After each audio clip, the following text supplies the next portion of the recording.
Toronto in the neighborhood of Kensington Market, and it deals with Fire Hall number 8. The driver was focused. At 3 in the morning, the streets were deserted.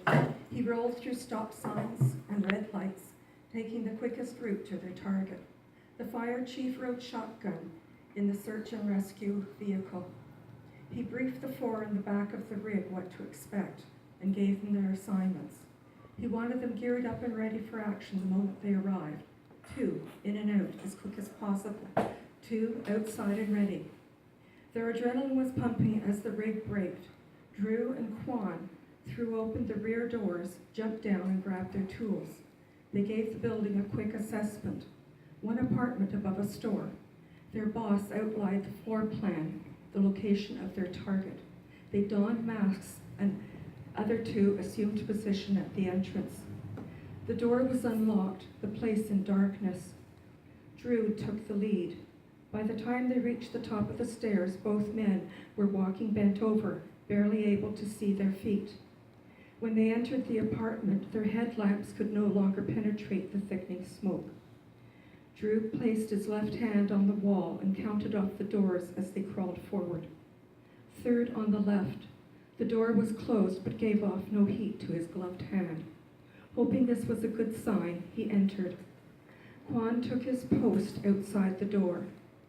Dark smoke filled the room, and his air mask further restricted vision. Unhooking his Halligan bar, Drew prepared to do a right-hand search of the room. Keeping his right hand on the wall, he slid the pole in a wide arc from his left to his right. Something soft and rippling, a small rug tangled in the hook. Moments were lost freeing the bar. He moved forward, coming up against a piece of furniture. He slid the pole underneath. Nothing. He moved forward again, this time knocking his helmet. He swept the pole around underneath something wide, banging into 4 uprights. Again, nothing. Keeping the wall to his right so he wouldn't lose his direction, Drew raised himself, exploring with his hands. He had located the crib. Standing and reaching in, his hands skimmed the surface of the mattress.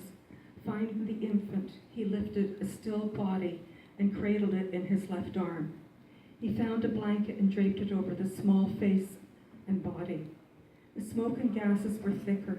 Time was running out. Drew's shout was muffled by his mask. "Found the baby!" Quan radioed that to the captain.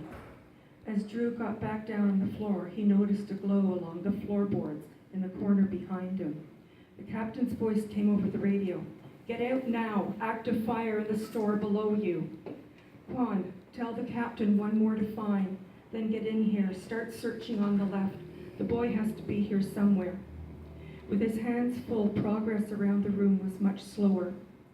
Drew turned a corner, moved forward, and bumped into a mattress on the floor. He started searching it, inching forward as he went. Quan shouted from the darkness, "Fire behind you, let's move it." "I'm checking this mattress, look for a closet."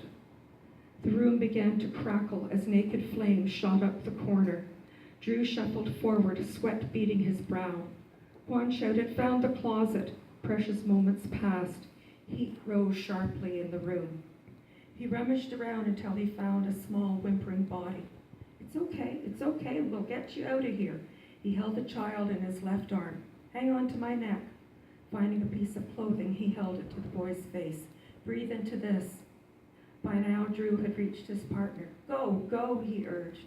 Before the 2 firefighters could shuffle out the doorway, the entire outer wall of the bedroom erupted in flame.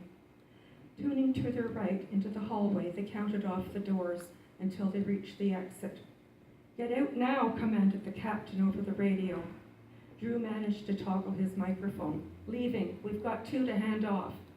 As he positioned himself to descend the stairs backwards, the infant twitched slightly at his arm.